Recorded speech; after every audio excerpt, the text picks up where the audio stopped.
Corporation for Public Broadcasting is preserved, one of the strong arguments that's been made in its favor, and that many of its opponents have begun to accept, is the importance of the support of rural stations that don't have the fundraising base that the urban stations have.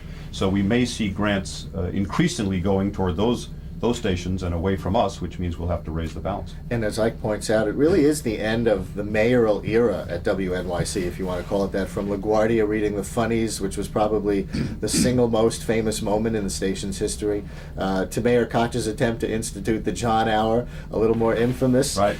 To have, having the names of prostitutes John's read on the air, to Mayor Giuliani suggesting that we hire Curtis Lewa, which probably got him into a little more hot water than he thought it would. I think it did.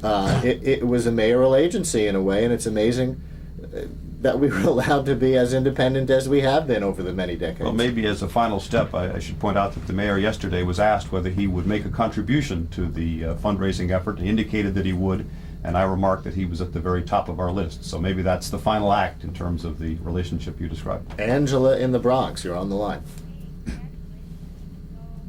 Well, thank you.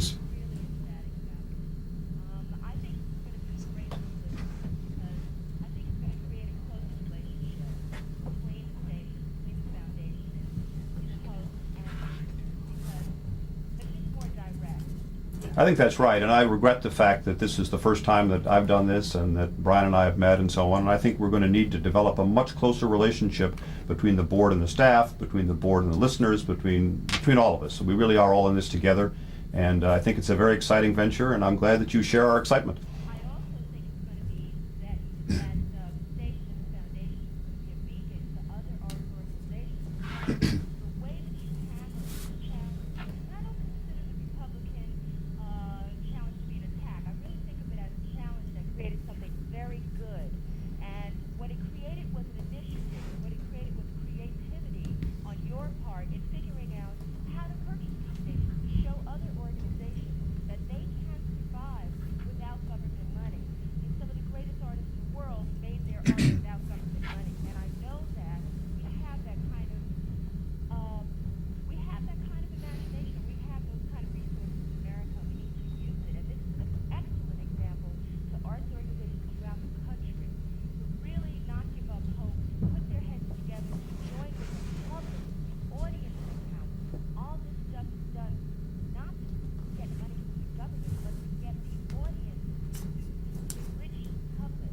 And now we're enriching you, and I'm really very happy, and I think this is It's a true partnership, and we agree with you. And I think we should hire Angela for our next fundraising. Yeah, that's right. drive. That's right. Thanks, Angela, so We'll much. stay in touch. Bye-bye. And Linda in Westchester, you're on the line. Linda, are you there? Hello, Linda. Linda once, Linda twice. Frank in Manhattan, you're on the line. It seems to me that the technology exists today to bypass the television industry by putting up. Is Linda there on phone? Now, the people who spend the least time on your television station could get together and put that kind of information, foreign language information, or other programming. It's being done already with music to get around the record industry. Well, it's sort of an interesting idea, but realize that a lot of the people who are the most dependent on the foreign language programming are obviously new immigrants, people who tend to not have much money, people who tend to not have computers and internet hookups.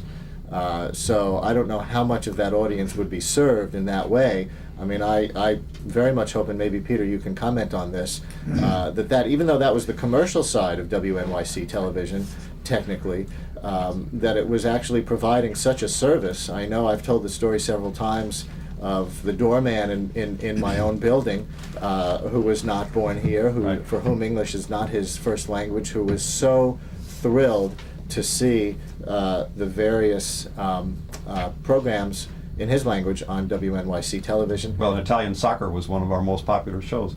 I think this goes, I'm not a technician, so I really can't comment on the technical alternatives, but I go back to my previous point. We really are committed to trying to preserve as much of what is now done on 31 in other contexts.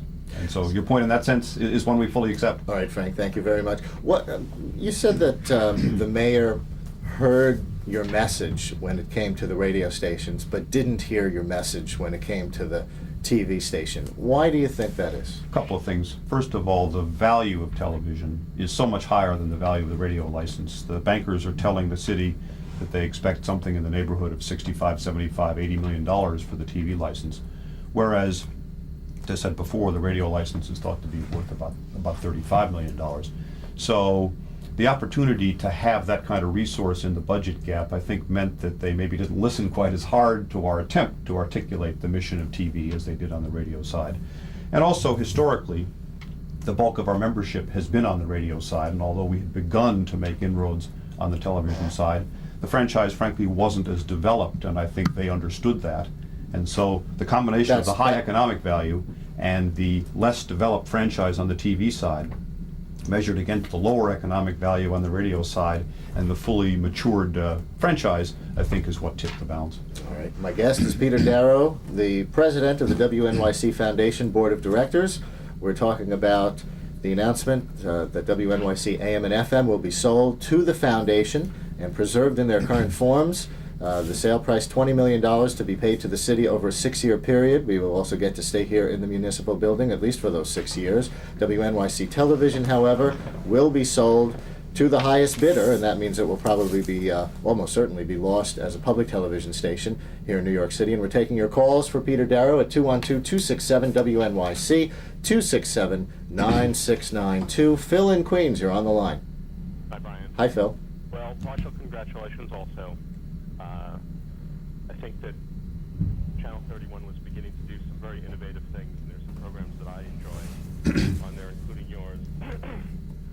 You know, public radio and TV really do the news and programming so much better. The other night on 60 Minutes, they had a story about the first AIDS case with Ed Bradley, and this was a story that I remember NPR had 4 or 5 years ago, a case that they traced back to 1957 or 8. And, you know, programming is just so innovative. But I have one complaint. Mm-hmm. I'm afraid that WNYC radio is going to be co-opted. I already hear ads for Chrysler's national sales, and I stopped contributing to WNYC, WNEP, when they started having ads for cars and planes and other things. And I don't want to hear Chrysler ads. You know, if Chrysler wants to contribute money, then they ought to, and put their name in front of the select audience that WNYC has, then they ought to do a public service, like Chrysler reminds you to buckle up, or Visa reminds you to don't spend too much money. This is a big dilemma for public broadcasting indeed. all over the country, especially as government money pulls out. And our primary emphasis, of course, in the underwriting is to try to do spots for cultural activities, and that's become very important. And these underwriting spots, we've obviously structured them in a way that they don't represent full advertising. But I take your point, and we certainly can't permit ourselves to become. There are really 2 points. One is the clutter during the day to you, the listener, and the other is our dependence. And I can assure you, we'll seek to limit clutter, and we will not permit ourselves to become dependent. I have a suggestion, though. I welcome it. Some of your shows, I've spoken to Linda Morgan on this, you know, where you put a book or a movie on the air and provide for that publisher and that author more exposure to an audience that's going to go out and buy a book that they hear on Lenny's show or on Brian's show, then they ought to contribute some money, you know? Even on a voluntary basis, I have a feeling that you can raise tens of thousands, if not more money, through that sort of mutual cooperation. And while, you know, there's an element of commercialism there, right now we're giving away a valuable promotion for free. So I'll talk to Linda about that. Of course, we don't want to distinguish between the have and the have-not publishers and the have-not artists as well. But it's a point we'll pursue. I'll pursue it with Linda. And certainly from a programming perspective, we don't want to ever get involved in choosing our authors at all on the basis of who's giving us money. And I know that a lot of the authors who come on are big supporters, but, you know, I'd rather have that more subtle sort of support than Chrysler's national sales. Yeah, the point you make is an important one. We are now embarking on a need to raise very significant funds, and we must do it in a way that doesn't compromise our mission. All right, Phil, thank you so much. And Helena, is it, in Queens? You're on the line, Helena. Yes, I wonder if we could suggest, as you just mentioned, rather than these impassioned pleas a couple of times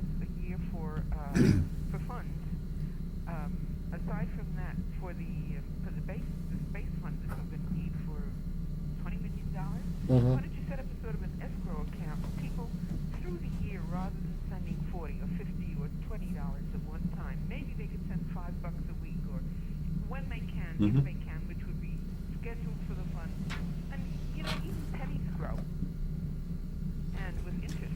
Yeah, it's a good point. We're just about to embark on the planning for that, and I'll be sure that I furnish that. I mean, the idea of people paying in over time instead of in lump sum is a good one, and it may involve broader participation, and that's terribly important. Just every so often have a feed the kitty slogan or something thrown in every Mhm. so often, and you don't have to concentrate on. I don't know how much more impassioned you can be in money drives, and if you Right. just had something that went along steadily. I'm not in a position to spend $100 or $50.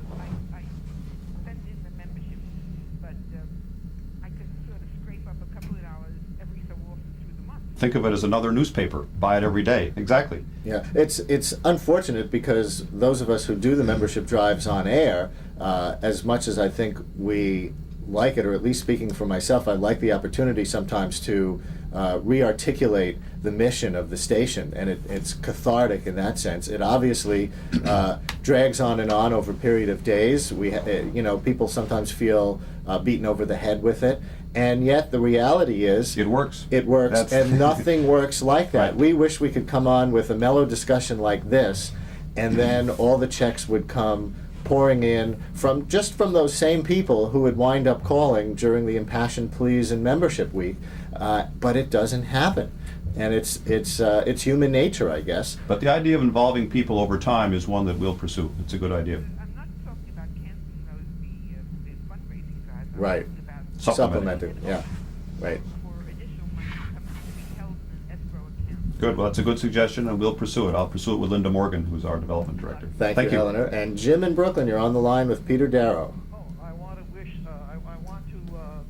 praise them for having the foundation for having preserved the radio station. It's disappointing that the TV station couldn't be preserved, but I think they did all they could. Certainly, the praise is without modification. Well, thank you. But in regard to the TV, is there any further step that has to be taken? Do regulatory bodies have to approve it? Does the city council have to approve it? Do you know of any people or any strategy of organizing or trying to preserve the TV station? I know the foundation doesn't have the money and can't do it. It does require Federal Communications Commission approval, and that's a step that will be taken over the next several months. I don't know what the city council involvement is. I know I saw Peter Vallone's quote in the New York Times this morning that he felt he'd lost a friend. Sounds like he was already mourning, though, right? It didn't. That was my reaction as well. It's a sad, it's sad to see something as important as the TV station's mission pass. Less it's an alternate to, well, admittedly 13 is dominant, but it is slightly more commercial. It has very good programming, 13, but I regard it as being between really public and commercial. Yeah. It's a lot better than the commercial station, but 13 offered more variety and independence, I thought. And, You mean 31? Yeah. Well, one of the big differences for me, 31, I mean, offered. yes, I know. And of course I've been involved in the public affairs end at Channel 31, and the Peter Vallone quote made me remember, for example, a few years ago when the new charter, the city charter revision passed in 1989, and he became speaker instead of majority leader. We did an 8-part series called Who's Got the Power, all about how city government works. It was really a charter revision series, and this is the kind of really dedicated to the local public affairs interest thing that you just don't, and that's one area where I think those citizens who are politically involved, those citizens who just want to be civically aware, are going to experience a loss unless Channel 13 starts to do something that it just has not done in the past. And radio, of course, can pick up some of that. Yes. You don't have to see Brian to hear what he has to say. Right, right. Okay, Jim. I hate not to praise his profile on TV. Thank you, Jim. And let's see, where are we here? Alan in North Salem, you're on the line.